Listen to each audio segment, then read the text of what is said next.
بسم الله إذ برين سما أنكم سلامني بالعدوة أنكم الله سبحانه يرسم لنا الخطة الذي كانوا عليه أقوى تما يغني مغنبي منين كما أحي كينيا كيريني أودانغاني أوا كوني كون مغني كما غنا ديسي بابي كما غا فاون مغبدي أيا كوني كم مغدودا أتي أنكم سلامني بالعدوة أنكم يدونغا كبي غانتين تم مدينة يعني وهم كنداني كافرين هم ودونغا كبي غلاتو مدينة والراكب كبي غاني ستينغا أسفل كين كانغوري راندي كين غانكون سوري راندي أني كم هو يادي أها كبي غاني أوا حاباندينغا كون مكاموندي أنكم مسلمين ونغانيندي ما وردا أبو سفيان دا كلينغرا أنكم غندقوا بسانيا غابا ديغنا نوني قال خبرته وخفارته نقول لك لينغرا أقول لك يا غتا أو غننتو أرا غنن بوغون نيانغرا وردا يعني الله كون من اسلام دا إكوا يا غتا غني مغو واتو ما علومي دا أغارو لبوك مكوانجيم أما علومي دا أغارو جاغوندي هو مكونجيم كم بال أني كم غادي أوغاتنا إبي نقطو بسم الله ولو تواعدتم عتي أنكم أنمي نيننا لاختلفتم ما يميكتنا أي من سوقنا دي جند أغر هارين يقيم مكانكم بدري nanti ona menino ona akari kata selama unga aga madungi nam aga kana barasagal le unga ja aga mai mekitana di ولكن قص الله رأك هم ميكم قدي ليقضي الله قد الله نهين كوكيتي الله كوكيتين دي كم يانا دي الله إن السلام عون ديما ناسجندي نكاهرا أو نغسي نابرونغا كالو أركينا ناتو هاري أغامات تاغونا أسيكو يمبالي كمي هي خورسو أكوني أنا غري ليهلك من كوسابور يمن نكافرغو كينغا كافرغو تدل كلنا بس سيدام بونتنغا أنكما أنت أمورادو أنا بورينيا باتي نبورين كسيتانا ساجي أنت ساجيني مانغري الله فارينيا غايا أنغا بوي مي كبرنا همي غران كتا أيوة هجانو الله مغادي أني ميرا هجان سيكنا ندوكما ويحيي من أدو يمن كان توني كينغا توني أكاد لمباي أمبو أندارو غورينيا باتي كينغا مابو توني ندو الله فارن قانون سامو الإسلام أون قانون سامو أنا غورين بيجي تون وده كاهر دعنا تبانه كينغا ندالي نديكني تون دانه ده كبرنا الله تندانيا كندو كيا سامورا كوا كويني كاهر أون هلاكينا هرانغني أنتانون بيلي كما أون نيجونو الإسلام أون نعرن تاعونا هران كرانتينغ ده بسم الله الله تعالى أياني مكان تيجي تيجيا أياني توانا يا رسول الله بين تناسما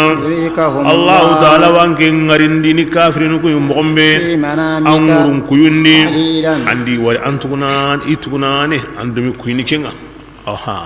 إتكوناني هاري ما قبو أرى الله مصحابنا دا إنجالي لكن النيما قوري Allah faringa wurun ko ngari nantinde kahirun ngari hari gabe wa kenguren isabati base kendi lo gonda ngonya ko ina dikata ngonyani ya bismillah wala wareka Allah taala ganna ngari niya igabi gabe ngani agani khaganta onude wala tanaza'u agani me sogini hinundi filamuni aywa na'am agani me sogini hinundi ginde Allah faringa meti kuyi ti gabe ni de Allah faringa kuy himbe gabenga kebirenga aha mo kinni qaganta qullitini me sogani rini kingari hindi bane himbono dula kingani nema khore ولكن الله تعالى سلم الله تعالى رانكم كيسندي كي me sogo do qaganta ko ya tiki kuy mo ndam be barkenga إنه الله تعالى عليم توانني في صندمين ورهون سو كهمنتنا وإذ من الخطرات والسرائر هو قلت لي سلم من هو كان يقول يادي عسوك من الله واتو برنسم مغارين الله جو أنكم سلام من قانا غارين دنيا كنيا برمبي أغرى من قرين دي في أعين ينكون يغمرين كمي كتكنا كمي ما تنير سر كي قال النيمة تناي أنكم من سمي برمبي أغرى من قرين دي sere sumi wari nanti ike yagalan pongu kam sere kin nema tanay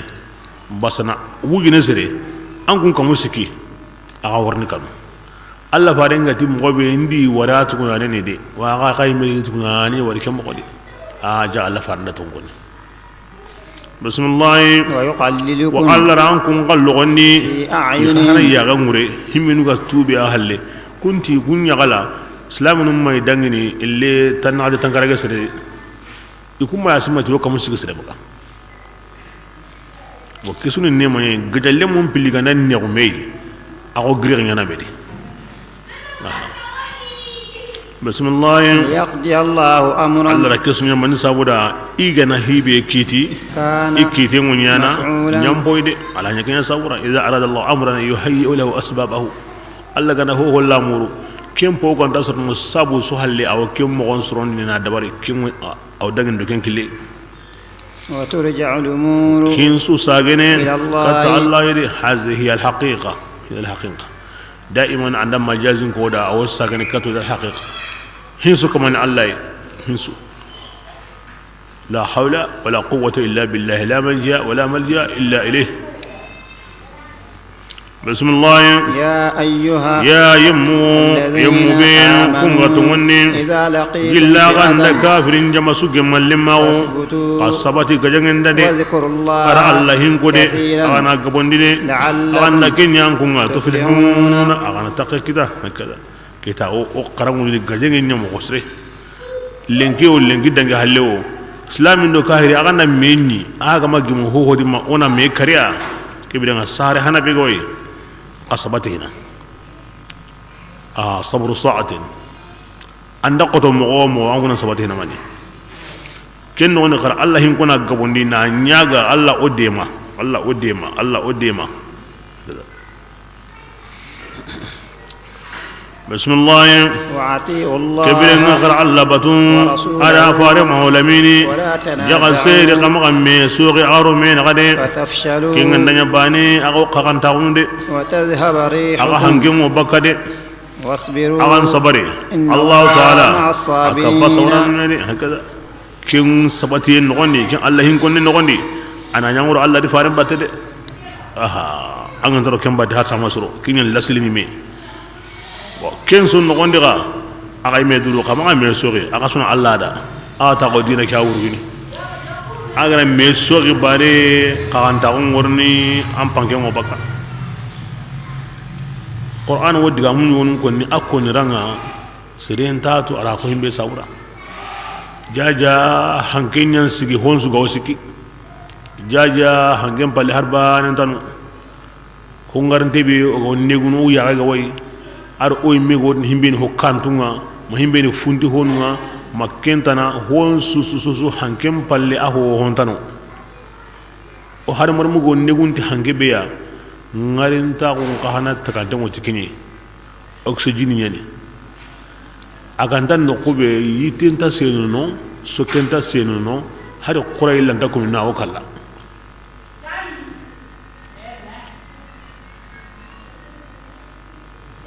jaja ken pangiana honsu har bikinga wanju bandi angana boten sutere anta sahane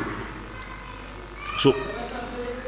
lampam be go magata hana botu be go jago hede aw ken pangi yari kana angandi kariba kay bane na sutere bane lambagara ta komini honsu angana yoke suko bo angwani ni kara be go aw ken pangi ya negunu angara susutu yu atal awakin katabono hanenga hazar rih ngarin taw ngana tikiyai honsu tagay jinyi ngaw ngarne tiki hangiyai ayra misali ne kino gemman bala ngo no o garam tabre ne ki hangi halle mo bere kebirenga on ta sorro gemmen kana halle ke modi har nani on negun o tanu billi kam ke hange won o gama gemu aron negum balin so ambana har banda sorno kure garanta hide warne mo be gembe ganta no ko be xana kulanta hide warne ke mo di bismillah ولا تكونوا يا سير ينكون نمانيا ويمم بومومي يغبو يكانوني ايوا يبو مني دا دوندراغو ورئاء aradu ko الناس ndawo islami ambu yimme dina nguru yenda ma siganya kayde kini konuya misali tinte ido himminu ga katime daru ngane badri kahirinu awdo kunye ibuwa owo digana seten mpawandi igati seten kisi to on tasagede abu jahal harenga kinye awa abu sufyan haren kinye qasage elena wuren kisi abu jahal timani atila wallah gunata allah intasagene orni badri ora konchimini nanjugo mumbura negamundi awa suga na yagarumo timini nan suguna lege arabun wo kware mu wo kanno idade awi kebre nga duken tagu adu dundrago mbala ambu yimi nga soro bani anta anyime donc islam timma sigi an jihadin na nyakeme ya jihadin nga kunno qono qur'ana di fi awtil fi sabilillah ma tan qudantan bismillah ورئاء الناس kebiren aro serun ngayi ngi duken dagunga ويصدون iwo serun kabana baka Allah killenga Allah ta'ala ayani gorun katananga ti honga ya'maluna igo kengolini yani serun wo muku iwo kannoi o ganati himbe sigino ko bi anna sigino o ganati himbe magaro Muhammadu killeni anakanu antarno kinyen asabunga naam anyake mogodi ara himbe ko anya kabari awa ay akupea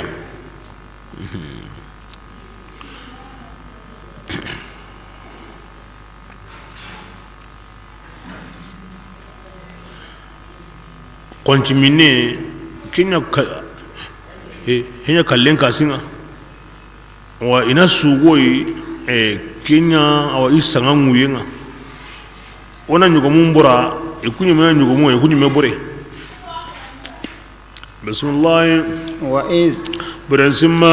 زين الشيطان شيطاني قصرا مغني إدنغني أعمالهم يقول لك يا نيسا كين قنيا فتنا نيوي إبليس ري يوا أنا كم كراج كني يعني حتى نسا كما كانوا بس أنا نيتو من اللينا إبليس أيوا كانوا نندي أوغاندا بو بني بكري أيوا كني كنانا قبل أو كني كنانا قبل نيوي وكبرنا كندو قريش تنتا gemme khantiro menaga itaga kerno kebren okanda buguna deben duron to indatu lahidun toro menaga e magari kheno ide wa iblisa atimani ken ko tangare bismillah wa qala iblisa ti dangani la ghaliba lakum nindanan tankun dangani lenkide bille serunga lengi serranta kay kama kanu bani bakriya Allah hidin toro mena gadi onda diga andare kenoye onda honu to qoyre onda honu to qoyre ga jaman gabe he ati mani wa inni atinki jarun lakum kibran gewa ga khare hallondini ayille nanya suraqat bin malikiya kim bangi awa qabla ni mangenya ni kinga ari yakin sawrandi ken pinto ngema ngenga nati imaka himbe nyande kenyana Muhammadu yani osu konenga o ana ken bugari o me duruno mena an kalle kebirenga alle ken halle hay hakaza kan iblisa aw wote ninya nyana ngabone en kampanga nakini ay mo baka khurainde ke konin tasor na wote ndedi na mbu ay mo baka khurainde anya sere buri khorenga aw bakanda Allah ko musri qoren kanda kontanga o baka qorengam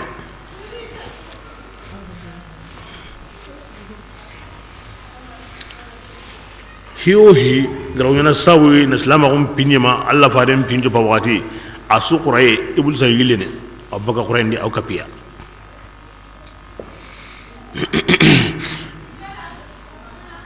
aw ay meka hujjamanga basana angati ke hingi ma nyime woran tanya nim palle ay meka hu jamanga ibn abbas watin ari ken ko danga aywa aro shaytan jamalli atin serum bay iri wari drapon wa amaga aywa ati hilaka ban na khama kanu ku bangin ko khara gen to nge mangi me hayin jaman bay bismillah birambe jamanu ku hilli garameni quraybane ni islamin do ko suameni quraybane di langre me kida aw malikanu ngari kem pakatinda nya akite ngo harus kitendi ibn hisam parce que kenya gel lawi walli nga harmade muntari wari ko ma kem mo yo tere tere no jamanta tenga nakasa a asage ala aqibayhi halamba kenyani de anda mo hinga na koto na turu ngoro na nguru kena ma koto ay aram o yoro ni marche arrière vitesse haramatin sage bismillah wa qala awrun den mutini wotna da anya kam mo ga ange ndangi diga mo kundu dam palle kundu ati daga ni ni bare on giren khannen qurandi illa gallahi dunga illenga lahidu sutu unta to qoyre njamanta to qoyre awaga do bani bakri na ganta kenta di nge bugadi inni basanki arama nge yagahonga amunda kengalli inni akhafu ngir kan Allah yam em palagi wallahu qaratu Allah taala yang kata yaqutin tunkanyani ay karake ko ni ken qabana kahirun waju ko ni ke arange mo ko kundu ay oni do me kundu an lana ke diga me ko ikanu Allah wallahu shadul iqab ala yo mi waju Allah lahidun kine nanti inta kalli mabudun fude kota وهو يعلم أيضا أن كل ما يتعلق بحبيبه وصفيه المصطفى هذا غير مستثنٍ من الاستثنائيات التي انتهى كلي مبود في دكوتا ما واته هو قنقو جونغني بجناب رسوله الله فارم باني الله قنام باني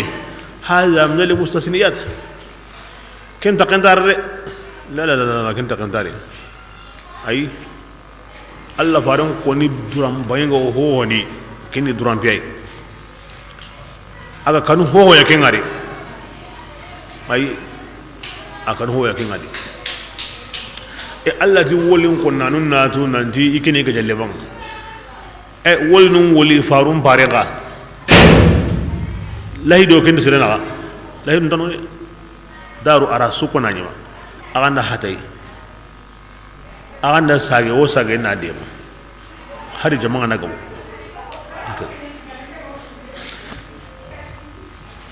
Allah faran duran saranta on don honsu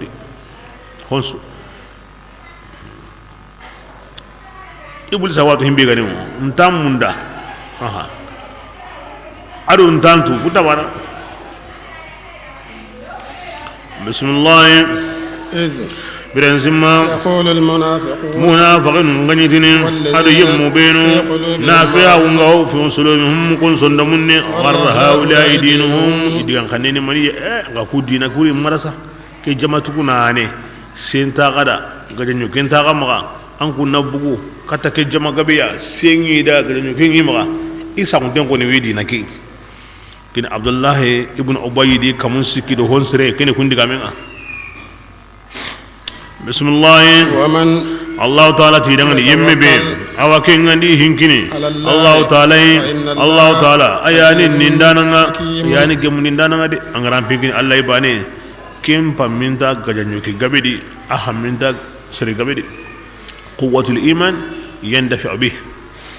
لمن غاون سمبي بي واسون مندي او نيونتن تيكا كينا موترينغا الله سغراو بيغا واما او ديمينتيكينغا Allah faran saboni kundingi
bismillah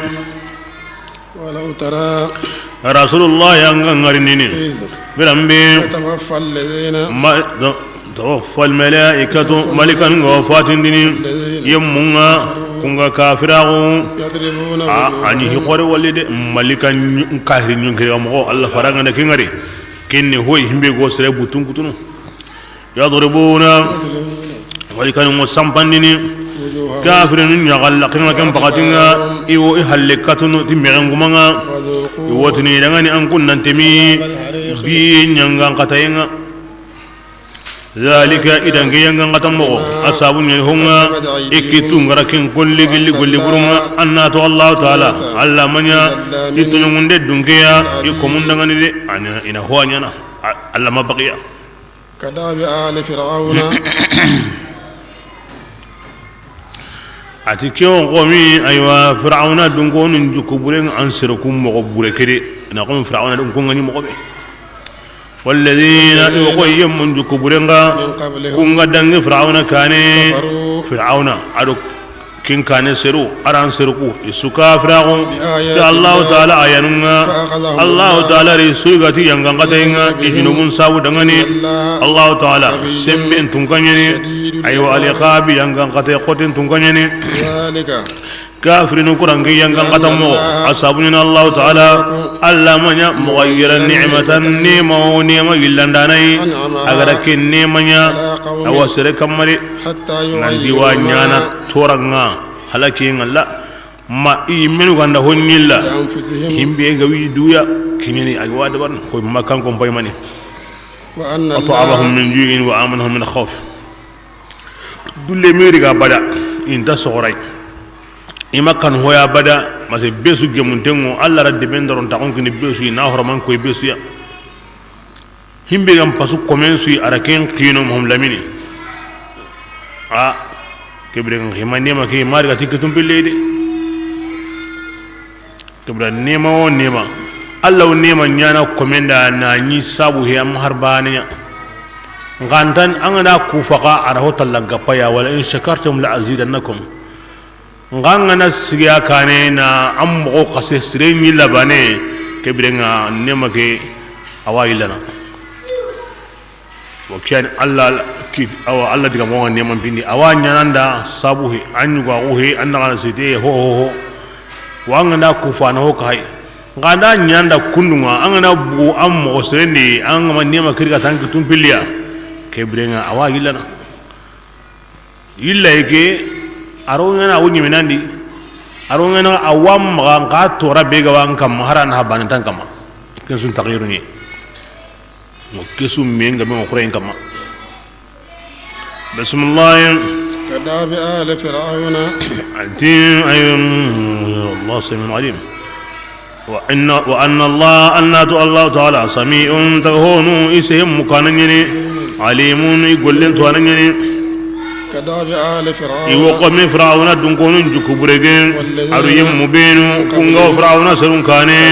يسوغارن كدو الله تعالى أيانونا ودي حلقي تي جنوبنونا ودا فرعون دونكون تغن الجني الناتو أيو غارن كدو يمون سقامن تنغا كانوا ظالمين يسونا تنغنداني يسوري دوتونيا إن شر الله غراكم تنغندا bani khurayza ki aya yanka kunyadi ba Allah farin garin madina ta gura kan yugo yani ila Allah dun kini me on tan gajana mago gaja on tan gaja kana de mana mago gaja kana de ma ila Allah dun guruja ta hana ila makkan kun de mati gaja nyokinga Allah farin ti anya kambo iti omunga o khatawa kem palle gar ila me tananya kita kallinya i yugo ni mambu jamambu nan ka ho makan ko ngana Allah farin gaja e lahazabiya ke brenga mungu kon dagende har bane ge mamu ke bra Allah hirun yimi Allah yi makan kuton aha taga ho be gam bonda taga ho be suya عند الله تعالى الدين الذين كن يمني يا كافرون ويمو لا يؤمنون انت تكون يعني ike to ko gandin gende sirbenu wara ke dabaranga Allah fare na Allah hidun guruja tahana na guruja tahilla kibirenga kun sondo me nda so liman nga on taruna ri qari wala kin hobren kampang arno ko sindiga الذين كن يمني يا رسول الله أن الله هدون متو قل يا كم بلي إيقو إلا هدون قرجنا توتا أتقول الله هدون قرجانو إن تكنا الله يدي إن تكنا الله هدون قرجان كيني ولا كيا فإما تثقفن كبرين الله فاري أن عندك كتا أو جاجن عندي أن يم من سانقي تكو جاجم قبرنا هم منو قوي هله awo sini halangunga ina wajitiya kibra keni mo buren kan bang Allah ti iyam bon data honsi ati inta to ngondini ar Allah fare ngari ya angandi kita i menu hede qur'ana baligh himenu ga worni simmi amme tanai on Allah fare njamba na Allah hidun guruja inda simmi aramani ya bani qur'an konga ona to kono koy Allah fare njamba nsire anganda jamba gandan kita hoy wonyiya ma wonyana sabuya sere tanantar tawo kare nandi on kahu on Allah fare jamba kinyaniya bismillah wa imma takhafanna khiyanatan ya rasulullah kini aw kumana o kharamun di sura kiri aw lahidum mo lahidum mutum mo lahidum gurja mo himmina lahidum gurja anga wana himbinya aw kharamun kini islam magum muslimin jamane kurumba be ga joppe kem pakatinga ama hayna to kono kundunga la Allah ri warakiliya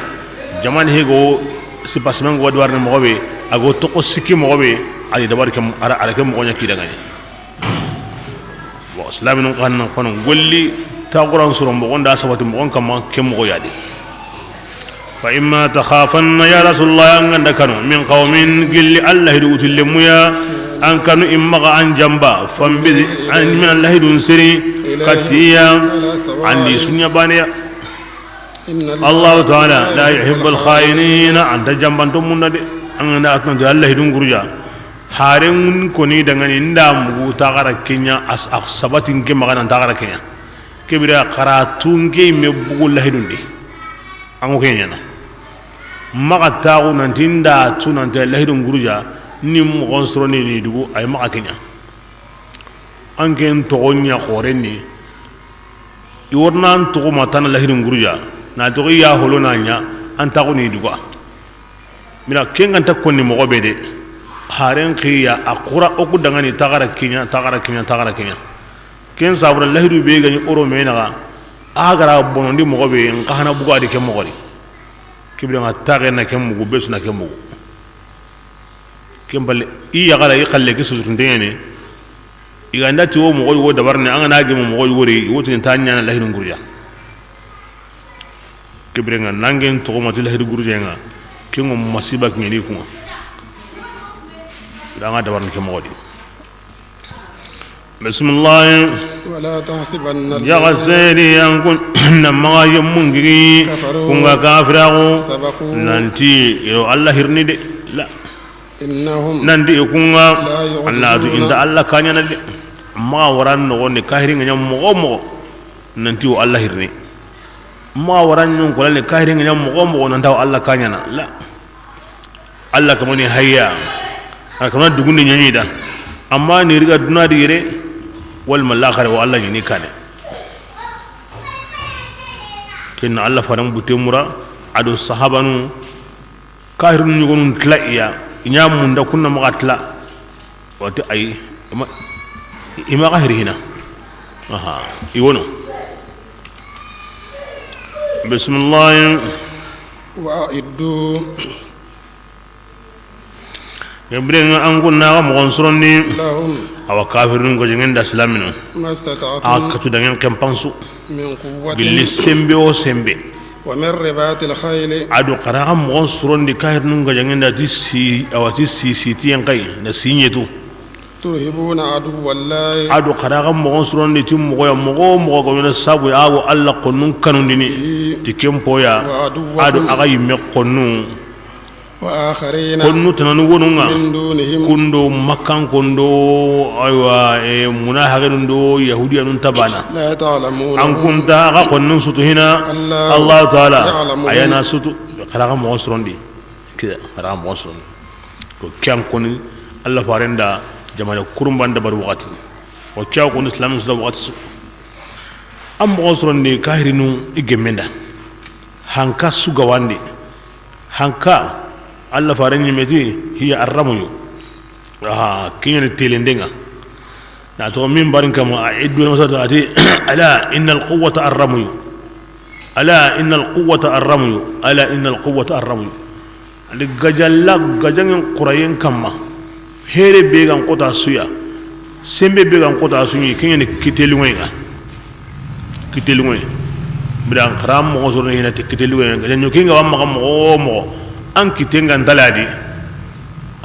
أنا هنا لغدي كبيرنا كتلوين أو كينيا خرنا مغسر جماعة نلقو مغامو يوكي بيجي ما يكتينغ لي يوها يسرنا يعني كل إنكابيني إنكا أبان قتين قلنا كتلوين أورين كينيا كم أقولي الحج عرفة عرفة كل إنكابينو إنكا أبان قتين هم بيجوا نيجا نام بريباني موغان تاي كين عرفة يعني مين ساوني أرهوكا بكونا كاي rasisiti ngoni ko wona sawini kan danga rasukoni mi harsa kitelungwe kenya ko tasu bismillah وما atihim bayni aga ken nafana allah taala killindi من شيء gilli honne suyam allah taala killindi allah kim barajin awa gabondini na timmandi na kina gai yani hon gajangen tangena dépense halle bin nafsi wal mal on kuri anta sorno nyonkim palle anta sorno na buren palle na bure be anga wabu ni allah jati allah dinan ngurgiyen sabuna tan natu at barajin timmante ngo kinanga ko honda kuma بسم الله وأنتم أنكم لا تظلمون انتقل عصنهن سيا من كافر عند ميلي كتصلهم يا رسول الله أني من ميلي كتاي معبرة إنتي أنا كنا من عندي كريكة السلام أوما إتي أي أنت تبيني أنا كنا نجمي ودبري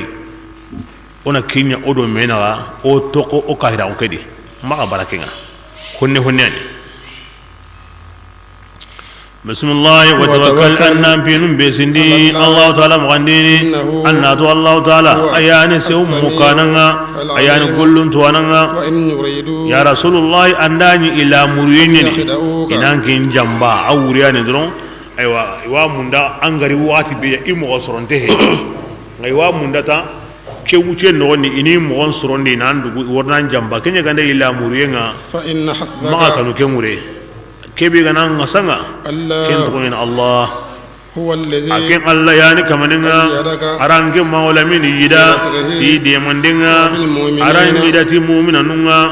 أيان دومي دومين دي أغا سندموندو إسندموندو من غنديني لو أنفقت ما يا رسول الله يا هرانغا نهون سنة فغنا نابريا أغا مونيندي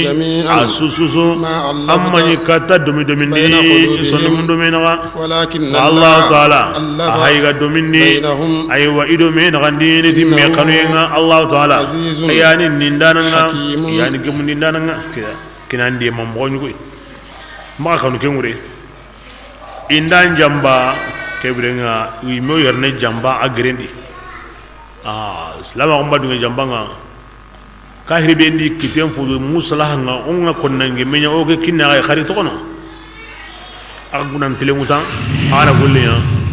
كهري لندا تلمون أنت قول سرينا iganda itaren serun toro na nyingen ta kunyi yani toro ni so la garni baki kiteni wokena ga iduro ngoto kono do islam on sank ke mo yadi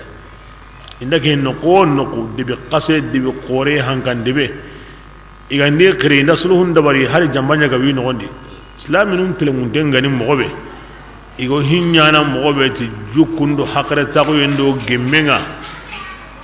ikun panka makasulan dakena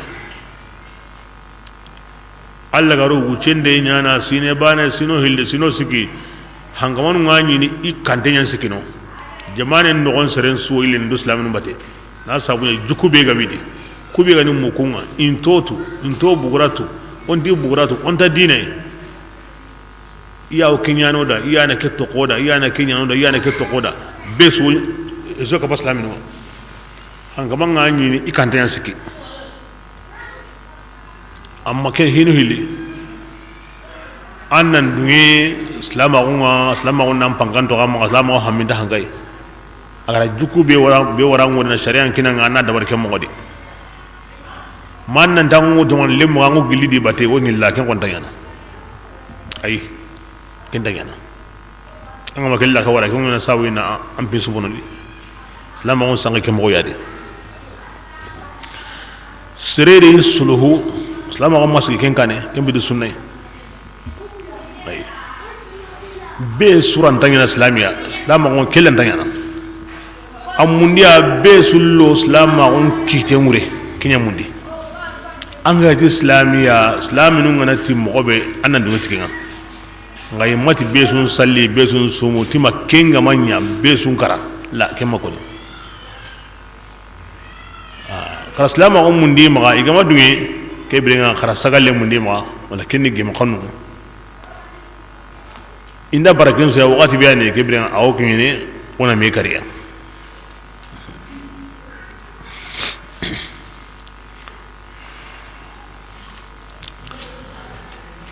Allah fare maka kanu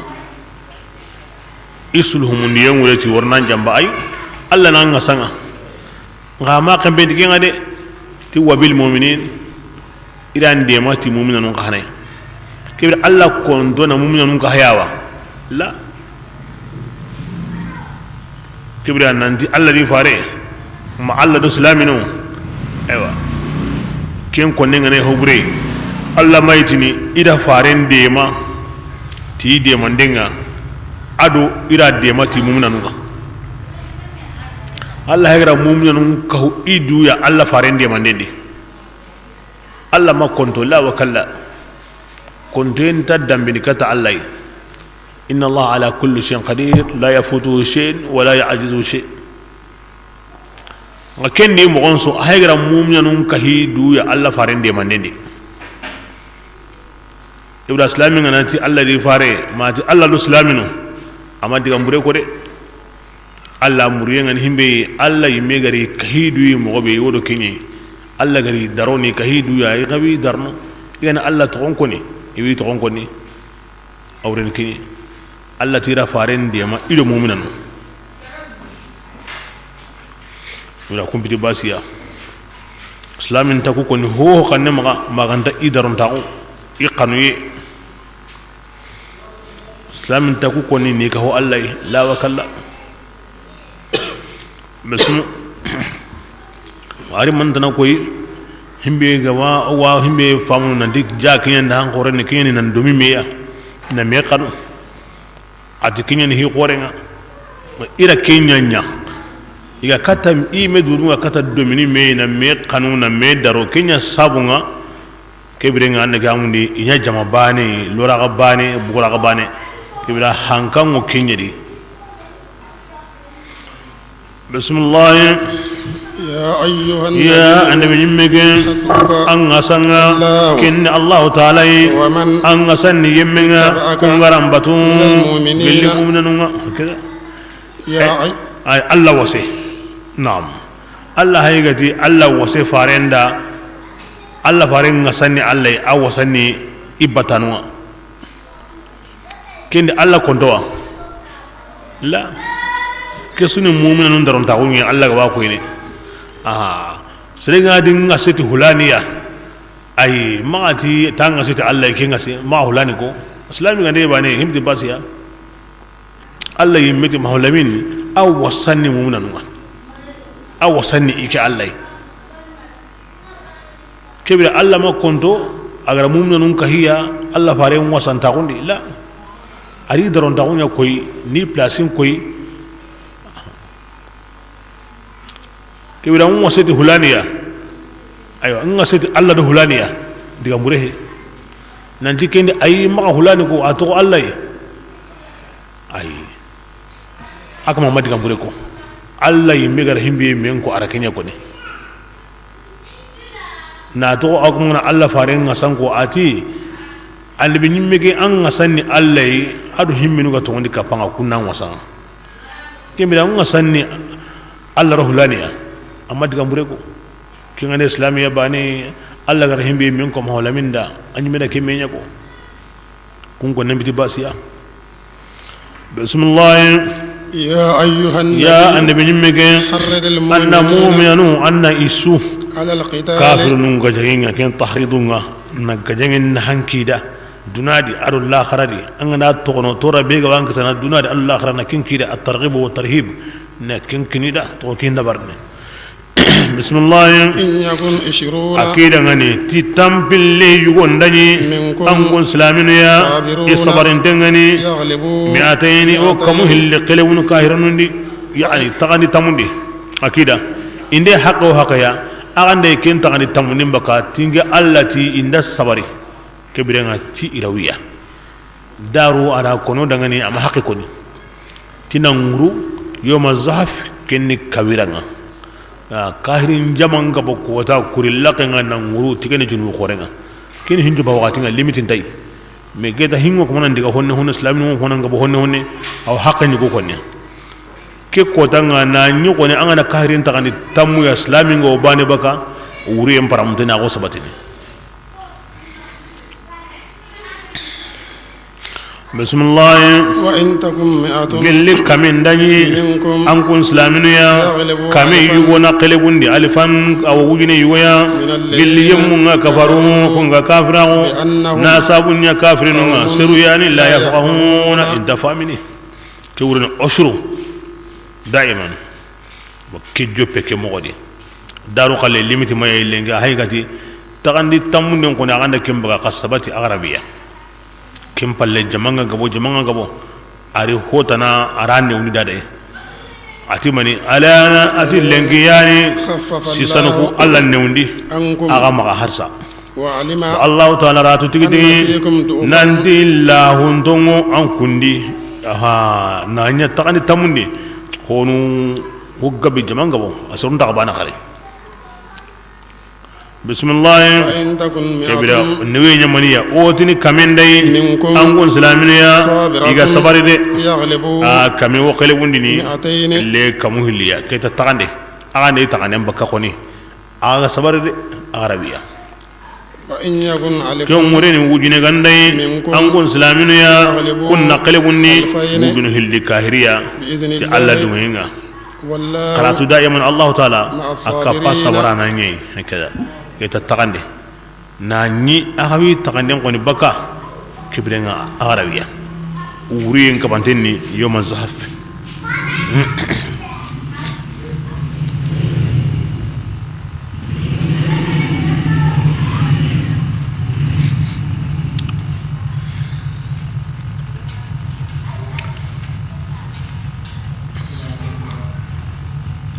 بسم الله ما كان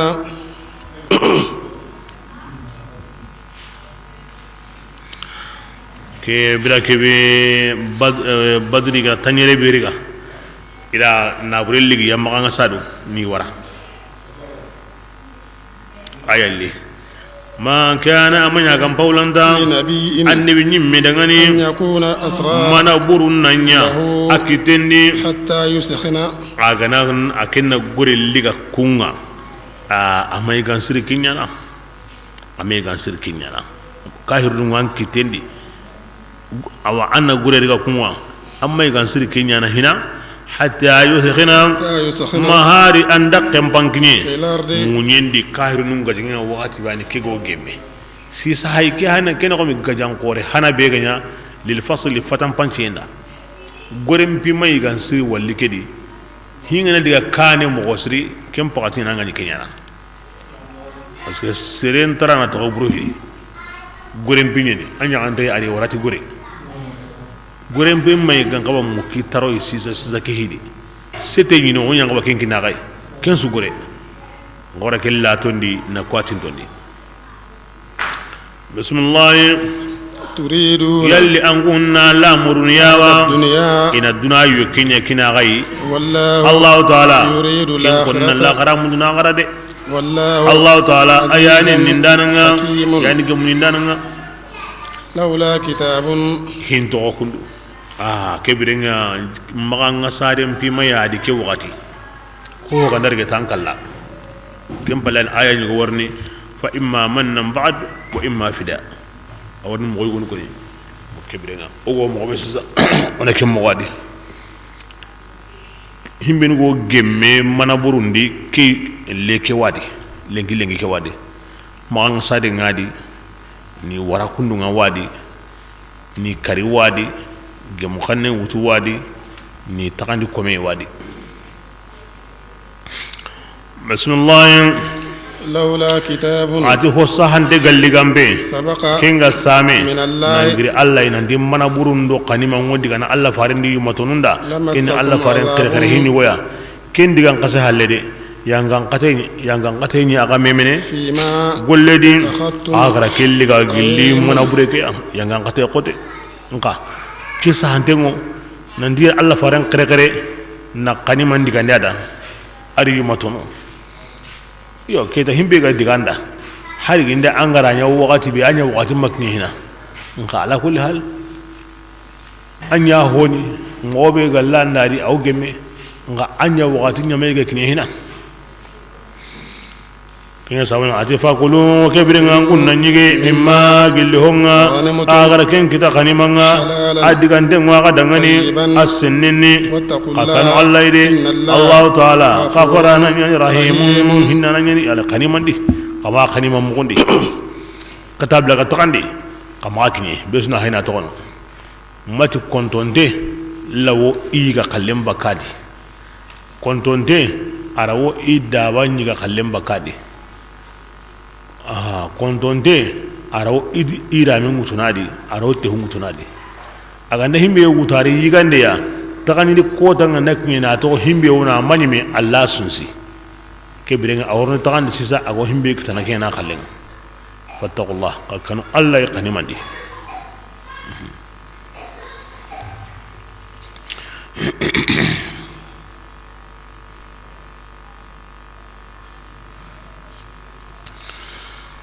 igariti ya madin quraishin tanyere sirane ya tanyere kari kanan kunkara batamagon kumbaye maga allah faranti jamanda aywa ona kunya kammo abubakar rasayengu to allah fare an karun kunya na suya asuna an serunye imbe ga ita an bawatu ne remme asuna nyime mi aseru himbe woni gallengi abubakar ona ku tokono oni wara ayu gonundi ira hi wari sayra himugo ayu gondi warni tubi kebirenga angotini isunan na buren go kini ken na buren nanya odangani hankaya nga oni tokono ira hi wari saw ayu gondi wodu ngene awari gatli se umar ra se ngudadi umar ati allah farengi goni itang garante iran kata bakam maka kebirenga ikini oni kannen kutu woy kanne kutu mogo aliyu aqil kini kenga ana kannen kutu aywa annaga mun aya hawa tuguni anna awa abbas kin hamzatu ya aya hawa wa akhini ana kannen kutu kube haike de aqil do annaka mun da awa abbas kurangem pabo habe kuya ayo ngolan sunu kwai anda wari makka ngwa sago to urna ngin kanem gade kuy meta kay gawaren ibn rawahati ati yokoni oni kari nga kengra mo nebe ko nasre tindun kini meya ken hanan koto ona kamballe ke hay wan qube so kanten gabe ngani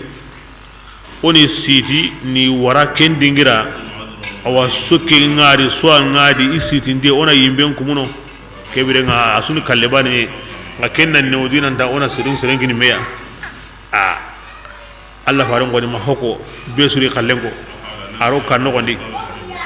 aro halle honati arne abubakar kalle kariga honati anda bago awt nona umaru kallenga honati ana yana ibnu rawah kallengi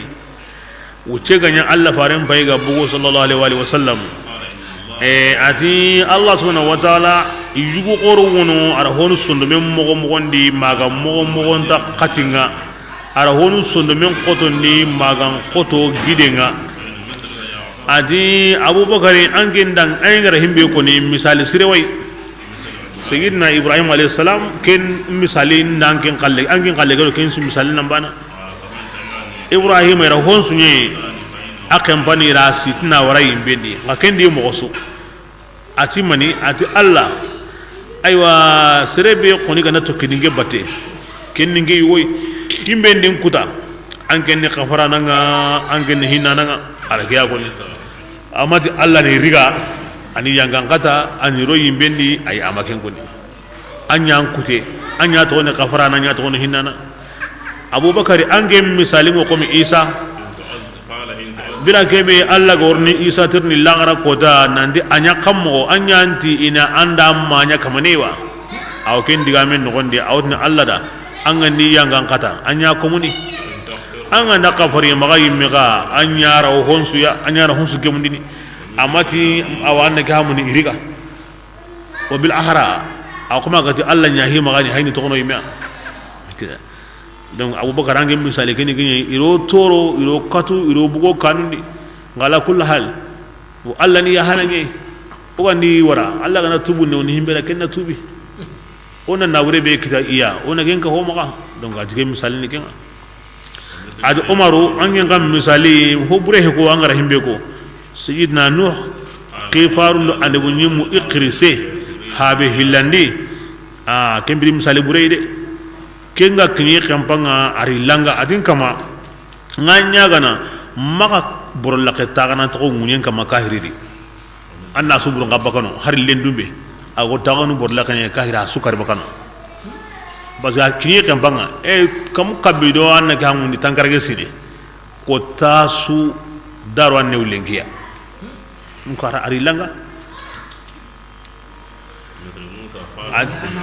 adi anwo komi musa alayhi salatu wassalam adi musa ka mo bira kebe awa khana kini kempang ari serul langa fir'auna seru atin kama ange nyana na buren kini fir'auna na yadandi kebrenga na bureke burunga wa isondo mun siti imma kata tubina karabada adu ngel langa ne kempang na seril langa nandi amma kata nyana islamiya kimbalira mune berodi oro kuga nay me arjana kharawina golen musa alayhi salatu wasalam iyanya na buren kini na bureke subonondi wa magasi in islam ya garre kembole mun ma buhar sa ay kebrega yani angram place intu bane alla ma misalin ngono himbe gam pasinga ndake bakayime donc kembla ngani me ba kebra ngati lenki anguni koronto mi islamino kebre nga serem magatla gaide mandam maganga saden kini wal ma agana kanen kutu ya hakaza akomi alla fare kanan ke be gani awori gani ni beso akarlanga aho walla beso akarlandi aha amati oni wara kundunga comme abori gram ndu mobe amati oni kare kundunga comme ali umar ro ibn rawah gram ndu mobe himbe ganda abubakar kalle kenya ona kengara himbe ganda barakenga nambara islam ba ona umar kallenga ngaken su ko monde umar ti abubakar kalle gallu ngada ke bale wona man gure mun ko Allah barik abubakar kalle kala data ala ke ati basi dari iranya kemmo godi eti serebani o serebani tampilli awqiya kangi konu tannagati awqiya riwayarun tabana ho hodi maganta abbas be gani allah faran pawatu ne ken koni ita dangani angen kutun kallen double parce que ande ga mo umru gara ko mo be hisu yonkola ken ko suro hiliyai ke zawra anken bana mo tan segetu kana anyime akhi wolle mum pilli be ga wono aqili do abun abi talib al nawfal ibn harsi kun ka hana bane o bane tan nagate kembira tan segenu hilli an ken to kana ni to gajange nga wakati kebe ira riga na siti wakati be na juban pa ira tampile awa aw khiyawari da kembo sai kebire nga himbe ga riga abbasu bane ya kame aro tan segi aw khiya kenya ligai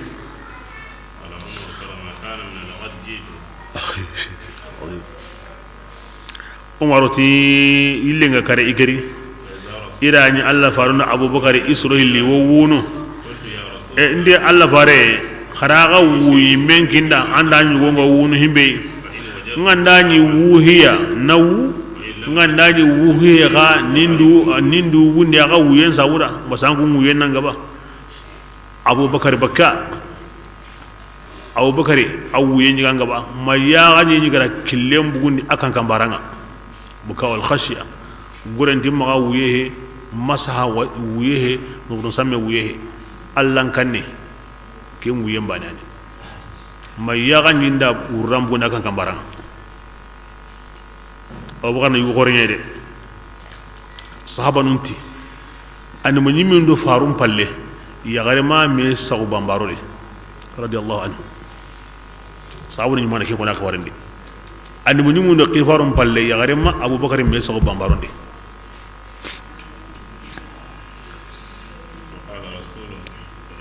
Allah faran umaruti awa igara ke ko Allah faran ti dangane ati o wi men an kebeya o be gara na wurelli ga kahir no kuyde annaga mun Allah subhanahu wa ta'ala yanga qatayliti nariti atindoya dinanta orkeite naganga ati kinyeni o wunu kinye ja wara hubure nya jade angar himbe ko umaru jakanya sirei bokin umaru qana sibe saltenga angabari umaru ganda ho holla muru aya ngoy yankanan nanti kenya sireni sahaban kiri gabo yesu akana ya kare kare hiniki jamake suru idan farani asuru kare kare hiyani umaru qallelni aganati ona nya kundu aga na dumi aya ngoy yankana ala kalleken bana aganda bara yiminga aya ngu yangana na kalle kya ko nda kalle kasreni agar himbe ko aya ko tenyi de onyu gan siri kalliya parce que oma kina jupante ni gore mpi men ngona mu gari hina yangan kate li nantindo ya obe gara gore liga de antinta orange yite nga Allah ra sagandi ala kulli hal ogara mo go kinyini donc himbe ga diga Allah farenda ara kinya dabari parce que qani man diga da ado kana jaragi mani sabura himbe nu ga worni kata kane hin kamanu ay wanna ga mu ngarin ta un dabari mo jamanin dabari mo maga gore liga kahiringa mabirambe angana katai tigi adunge o abarawo lawai kem pakati nga gore liga na nya makni kendi hina ay amma yinsiri ke dabarni كينا غرا جراغينا كبل اي ميغرا كو مغوبي لولا كلمه سبقت ولولا اكين غاونو غيندي كي غاهي اكين غونو باناني مي بابو بيغونو انت سري اندي باتان بوسري كيني تندو يوم بوبرينغا او مون نينو لا اله الا الله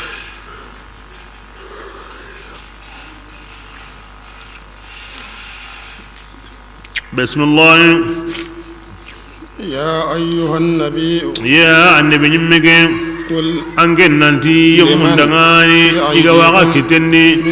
جل من أبرهنا يعلم الله خيرا من الأسرى قراءة سبعية أكيد أن من أبرهو إن يعلم الله خيرا أنت الله عند خيرتو aga sonda mundi yani anda khalas yedo liman ka ko tari wati kebe khairan alla na hokin aga ikengam pasangunda dina honga igara kembo si aga lengi annati lengi wa gori gabe riga gai akida isonu munga na suro ko dabe ila liman ka ko liga alla worno ho wara idan ke gore batendi kennam pasunda hori kan teke giliyere la gara here giliyere ويغفر لكم أغناني أغرى هبر سنيا لمن كغنى نار ذنون التي إنا قفر أدا basa igi Allah iya togonni ya hana iya togonni hinana ado huburen koni krempani anyi medan na burello ndi Allah faran ko na gullaqina ngati kensu angana togonni nan dungi Allah faran da iya hamma inan pinna Abbas radiyallahu anhu kin kinya kibare kire yamaga aw gilli agulli buru qorunga ke wakati sorotam me begara kurem biradun garantin mutu wasai bugu wakati be nan bugu maka kata badriya annaga mun di awa wakati ke qotenyo muwasir ke birenga soro benu gara aw kurem garantin mutu akan takengadi e khora kata serebeya ankin akhi wolle menyani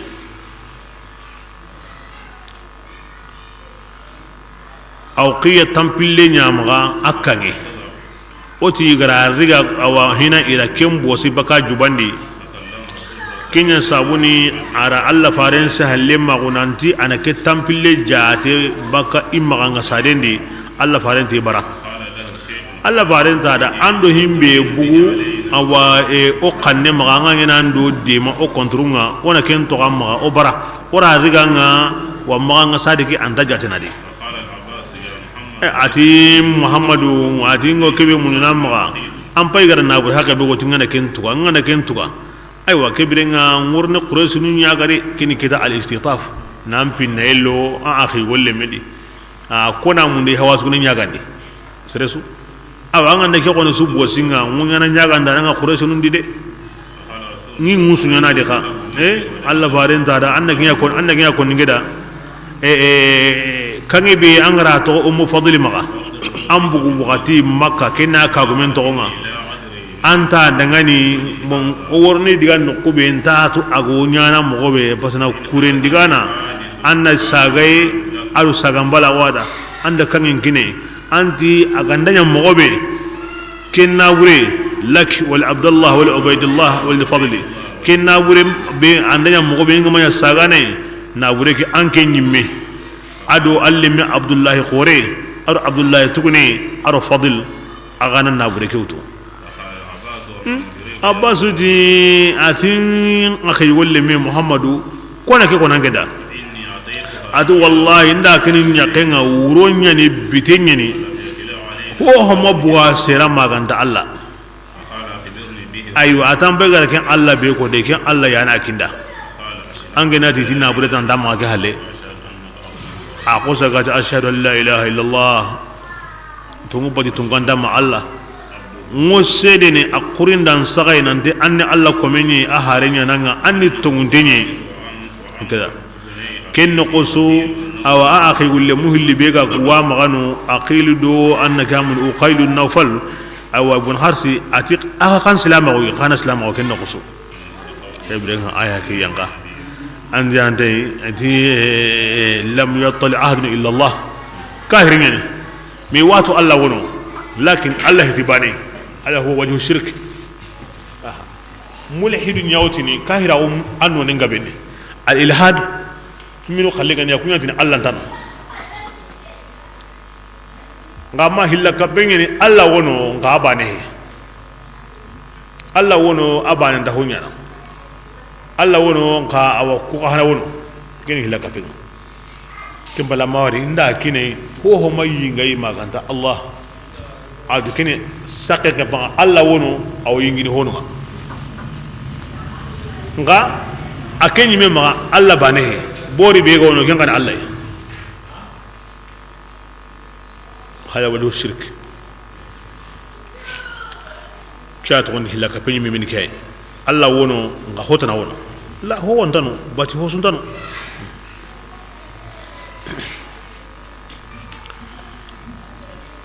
aya nyanga ndike brenga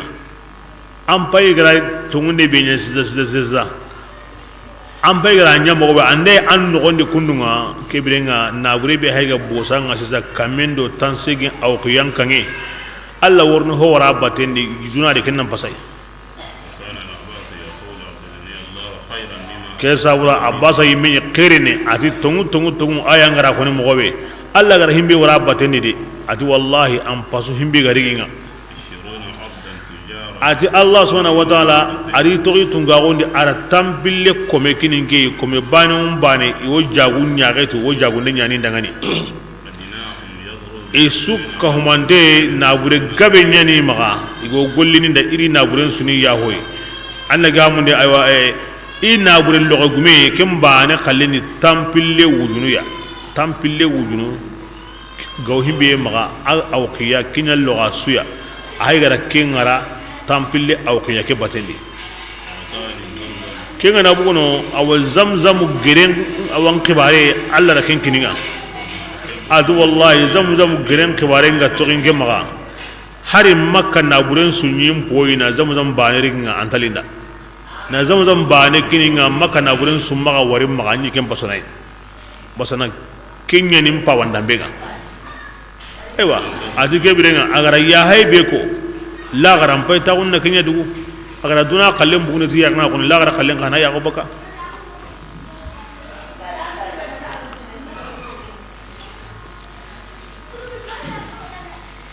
bismillah wa in yuridu yazim mana burukun da lamuru khiyanataka ya sallati wan jambana ma kanu ke ngure nanti indati yaho indadiga yo balla guren kinni ma kanu ke ngure faqad khanu Allah anna tuira Allah ta'ala jamba billi kama kinye فأمكنا الله هيغا مغا حغوني ياكي هيغا ريغي يري نانقاجي منقادين ذليلين حقيرين هيغا ري سيتندن دو كاتشام بايغاري image simao yani kemureni inda jambe khari se Allah be gara kinya sengo ken Allah bane da ani kinyanga khariro kachu bismillah Allah ta'ala akinni tuwananga ayani gemundi ndananga innal ladhina yamubinu amanu kunga tumundi wa hajaru وغمبغا نغو نمبغو مكة كتا مدينة يودني يقول السابقون الأولون هم بنوغا وساي فتحهم أو هم بنوغا ديغا غجانغا مكة وساين كان غجانغو بنوغا نيا هم بنوغا ديغا كينغا ودني كون السابقون الأولون هانا بنوغا رأساما أو دوكو يري hadi yemmu beenu iga tumundi wa hajaru iga bagambanago iga jihadinya ina burunga hadi imme nyonkinunga Allah ta'ala dina ngurwe kilendi walladhina adu ngoro yemmunye iga da farin kahu adu sahabanu ni dema kunni ko al ansarnu jatigunu beenu ngani madina kun qahna ulaika awa magudo suru ba'duhum igonunga awliya ba'd yani mebbesan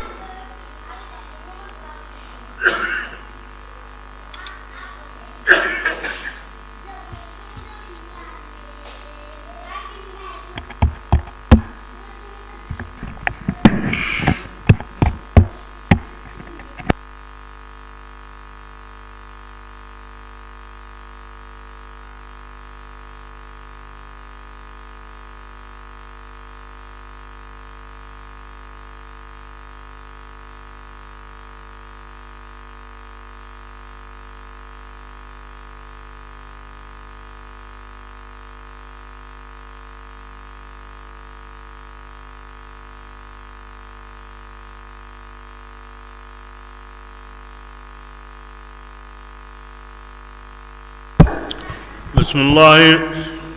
بعضهم أتكو يغونو مهاجرون الأنصار أولياء يعني ميبي سالونغا ديماندين دي أرم ميقيوتين دي والذين يمبين آمنوا كونغا تمندي لم يهاجروا إيغا ما بغم بغنا وغا ما من ولايتهم يبرين أما غيركم بيسي سويا لكم هرباني غو أنكم دغني من شيء هرباني يعني قيوتين تقدم منغا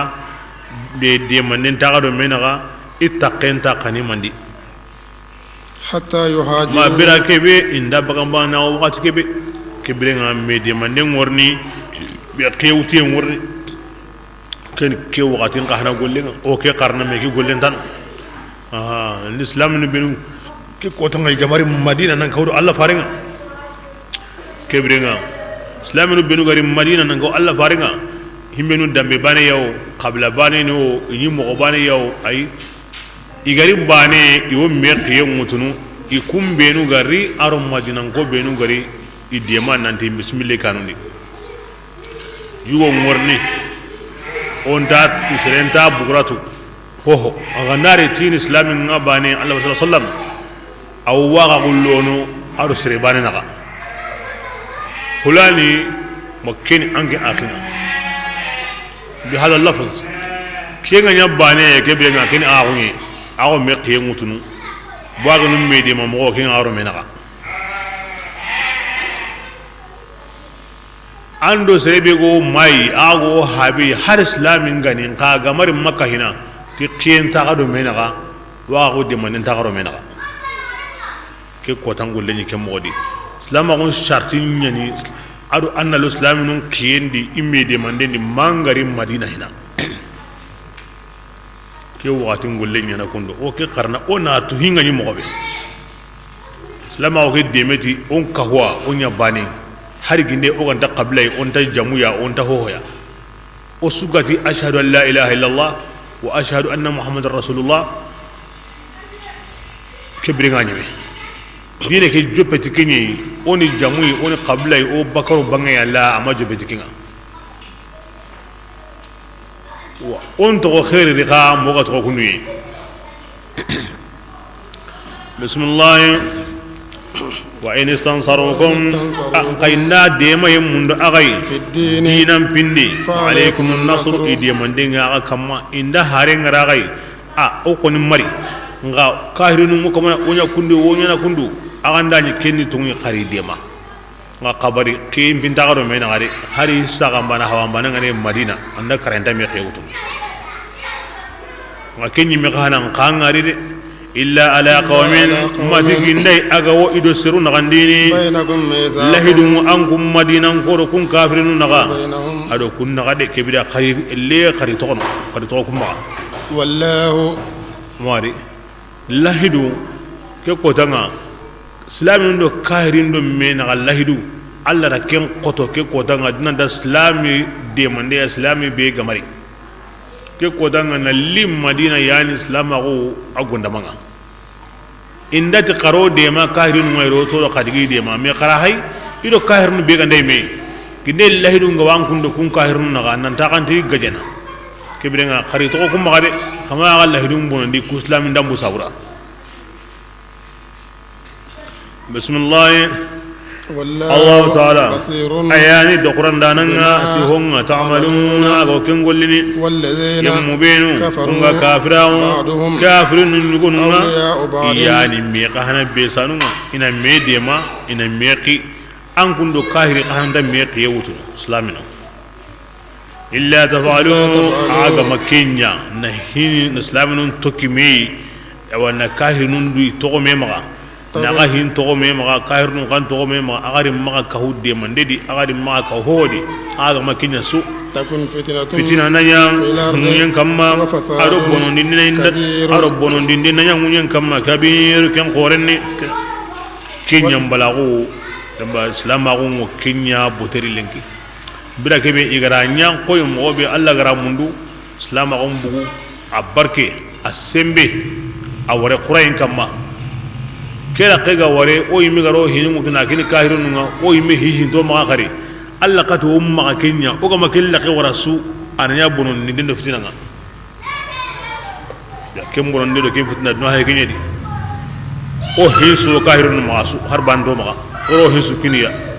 o yimera o du kiniya anyime bismillah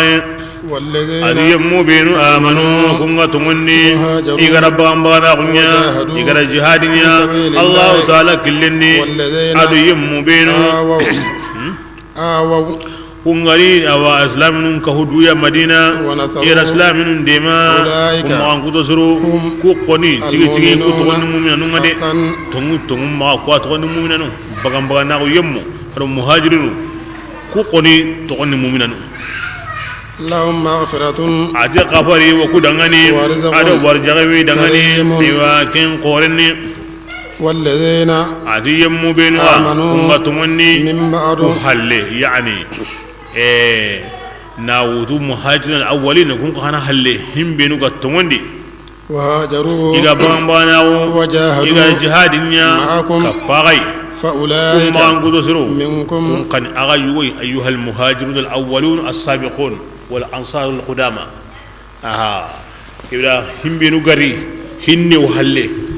كبدا كون خانا الله تكون أغيوي ماني دي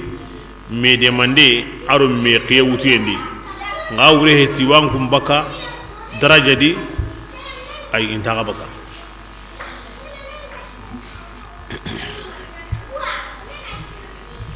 ina wuri ne kiyaye muhajirin su lansarin su Allah ri sunyagal ni torno arjanna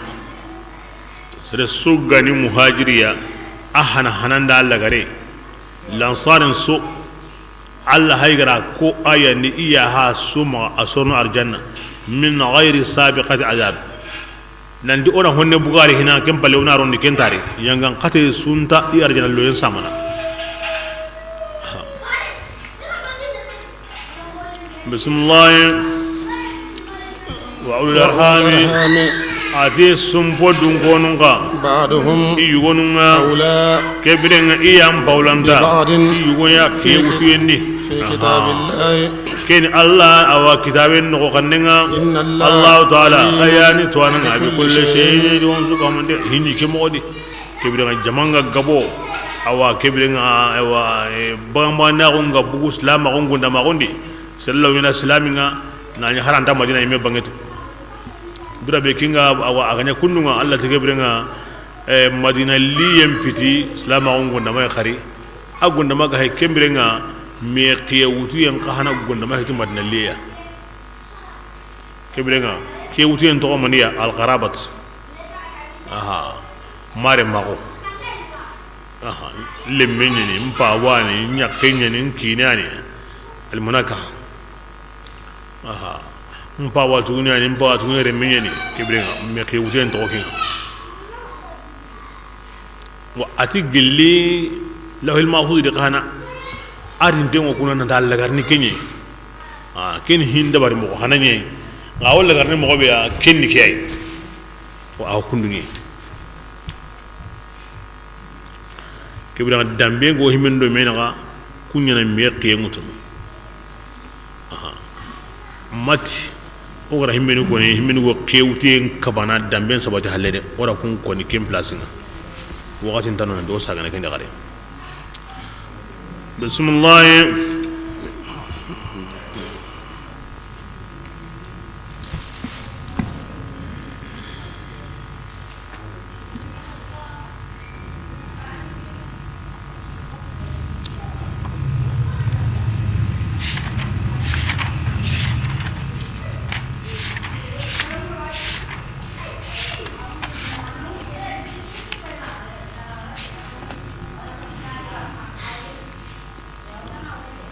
سورة التوبة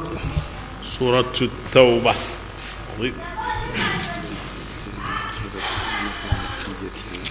كي سورة ني سورة الله ربينو غي ينقى الله فارنغا كنجواني كي سورة براء ابن عزيب سورة الله غي ينقى كيني براءة سورة بخاري واهلنا كم ودي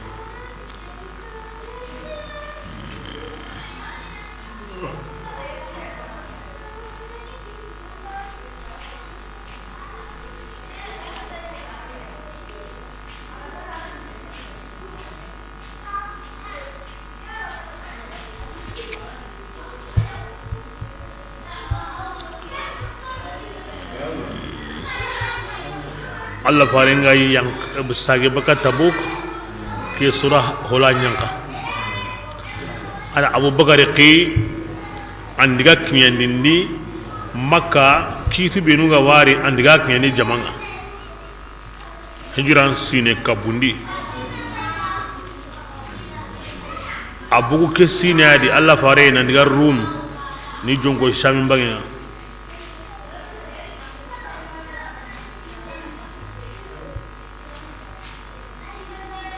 donc Tabuku gajange o ko asage aga sage bakkan wani kiga yanka a ken gajange akbare morni aya jarabi khoreya ibrenga salama ungan qabana kitibe dabari amna hilla kapanu gajange ando kitabi dun ko nun gojangi aw kenya kan konni ado serunga nyim mo be gajangi ke wakati makka ato aro madina nunga aw kenya kan konni lahidu benu gani iro kahir nun naga kebirenga nanti kempa way aw ken kempa konni da sura ke aw ku nyaganya konni odangani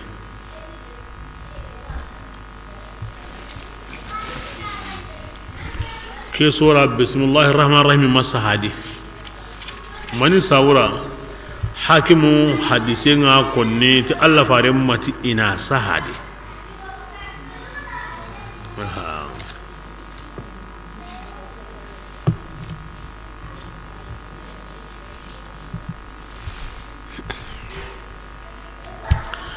akenga mati na himbe sa himbe kimra kenta sa ne geni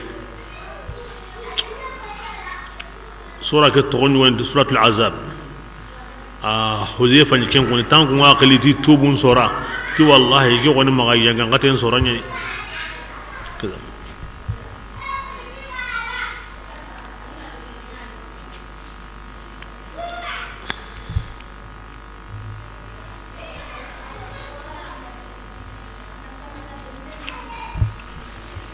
yobrenga amasahe oti Allah fare mati ansahe bo kinni diga men yugoy aywa honunqa ila ti ana wahayga bu sura beri si zaaro ke sura ko in nuru honun sun qaba aywa ila usman tirni akembe hologa sabu ina gappen suka huma me aywa ti qamoni ati ke wa simman arul lamfale suni sura bane yayi basa in nuru diga mun sumbana wa kebrenga kengani diga men yugoy bo digan sikanin tana wono sura keri minyani lahidu be ga islamin do kahirun naga lahidu ke nagam agurje munahaqun nya wunde ngadi kebrenga bismillahir rahmanir rahim ken hinni lahidu gurje ni yangan katayni ya gunde ni yangan katayni kebira kunta kapame digam banedi kesawara honu waqilli ti yangan katayen sura honu waqilli ti munahaqun nya gundi sura nka mashhur kun akilli ti tubun sura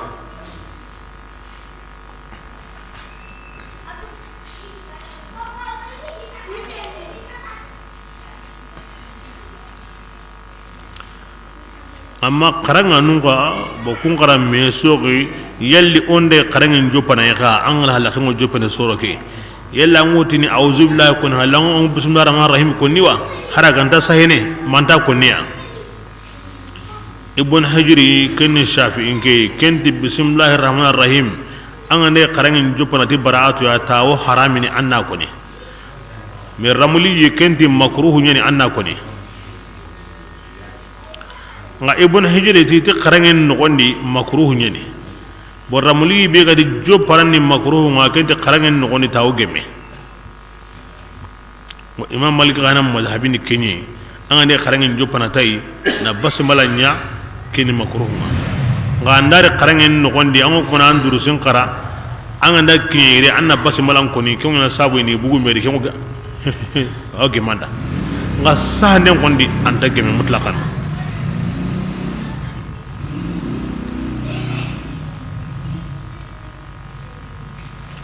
wa shatabi o ke mo ya konni wa mahama tasiluha aw bada'ata bara'atun litanzilha bis-sayf lasta mubasmila ولا بد منها في ابتداءك بسورة سواها وفي الأجزاء خير من تلا بسم الله براءة أديك كيني باري دعامني من الله نعير الله تعالى ورسوله أدي فارنغا إلى الذين كباري وقل الذي فارنغا كتا يمنا آغر كل لما من المشركين قل هلا كبارون lahidu qasun nagati kamundio qasun nagati ureo nangemuti qasun nagati yo asu kahonte ke digan kan negri alla di farenga kata gai illa kapano bismillah fasihu hebre ngangu nantere الأرض aywa duntinga ko ngaga da hilla kapanu munyendi 4 qasun أشهر nagati mina qaso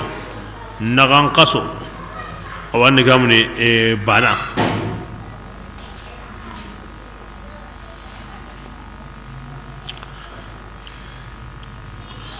bismillah واعلموا ibren aganatu أنكم ankun kafirin غير ko معجز Allah الله kanya yemmetana ni agaide وأن الله karatu Allah taala يخزي kafirin الكافرين ya gundana nyani de وأذان ado ke ni di awatu ni digameya Wallahi. dangiri Allah taala Rasulihi. adi farenga Ilan nasi. katta serun suka homandenga يوم الحج ina tu yo awa hijun kotanga Ala kibari. ngani hijun kota korenga yomun nahar banan kota kebirenga keni digan kanne agiri Allah di farenga nan ko jaman sonatu أن ken digan kanne ni الله maniya ina tu nan da Allah taala Bari'un abarin minal dengo mushrikina gilli hilla kapanun di wa lahidun suya rasuluhu. Allah faren kahana barin dengo baka hilla kapanun di lahidun su ka humantenga nime hejun ko danga ken koni jamandi aha okay angna hay Allah tu idi fare Allah idi fare Allah idi fare Allah mi do fare mbugo medi commenta siri baka medi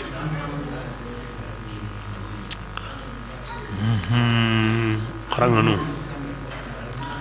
inna Allah bari'un min al-mushrikeen wa rasuluhu aidan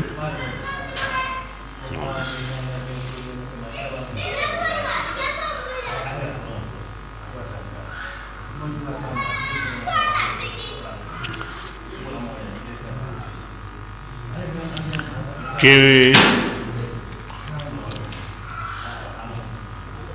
jonkoy mo danta no ke qaramo ya qira'atu sab'a matamuni me kun suwatni wa rasuluna rafu kin atfuni ala dhamir li mustar yani kiyon bari ukedi aw gemme ga anya muta dawma akhbaran kanuntinni nan dikiyon wurin Allah faran kana bari'un minhum aidan amma qaramo bagan yogono nanya wa rasulahu bo jonkoy mo ono hilli wo kenga hana kini wawu ke ureni ma'a inna allaha ma'a rasulahu ma'a wa rasulahu wa kibran kini ewa wawu ke ureni ma'a ya rasulahu ke ngena maf'ulu ma'ahu ya aw mana siren kini mbo sire hilani be go kenga aw ngena ma'atufunga to on go kama kene kanto inna to Allah be ga wono ke awena ma'atu ken kama ngati inna Allah ke bidenga anna Allah ado wa anna rasulahu ken jun ko mo kana ken sorno nga kenne qaramo korontenga anta hari qaramo nun tamidi kila maken yeru be hotana wono kennan koronta kenga wa rasulihi na ajarri kennan koronda suka mandenga nga jongo mo ko be ko kenga wawu ke nyana kunenga harful qasimga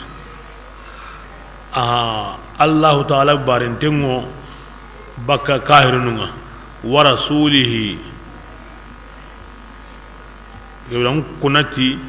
Allah farenga Allah barentengo baka kahirunga ngaki karamo ke koronteni mo sire mi tuninde nyandro di kewnyana ala kulli hal wa rasuluhu kina kun mo sirenga wa kinya famuteni digana sagentadi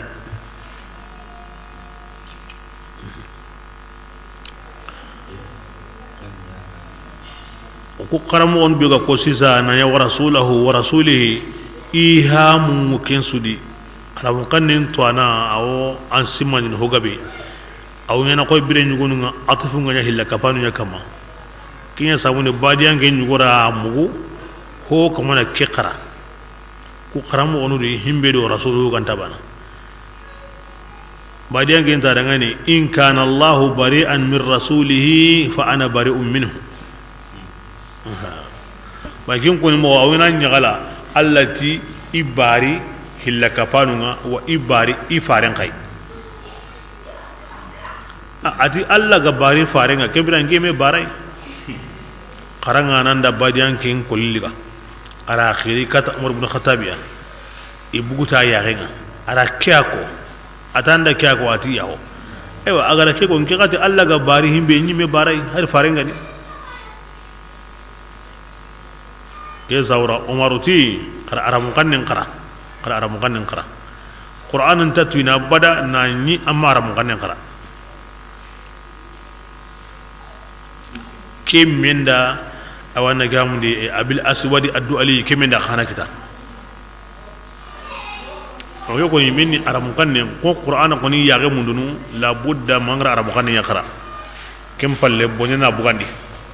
qur'an yage tatwina bada manani amu yaga to aram qannen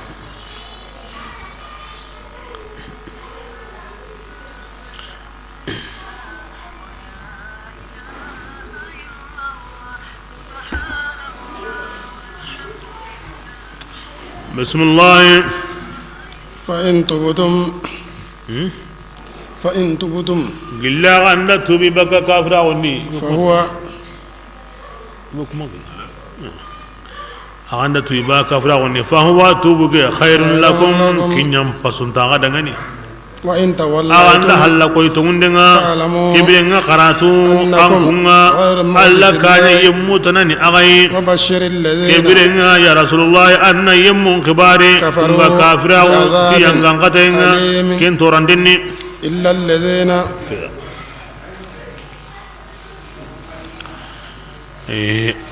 الله رسول الله صلى الله عليه وسلم lahiduni ado quraish na yawm al hadabiyya igari nanti warna umranga makan ko ngati intarno wadigan kanu benu ga wari higara ke wari maniya ila lahidu kinime umma ga me gaja sino tammi hakara ta ko nangini serunga o kingi gem kanendi bo tawra qina qabla quruhu li be ga wonan ga quraishiya banu khazaa aro banu bakri banu khazaa kullu alla farilla hidundi inda salinde kahir nunyane banu bakri kullu quraish la hidundi kahiri ka kahiriya o kempalle banu bakri kenu banu khuzai o kemme ngana ya sisa la hidum timma mo ngeni alla farenna maga khuzaa dema quraish maga banu bakri deba kingeni amonga nga quraish nun jambe ila banu bakri de mati gajanyo kinga banu bakri kata qure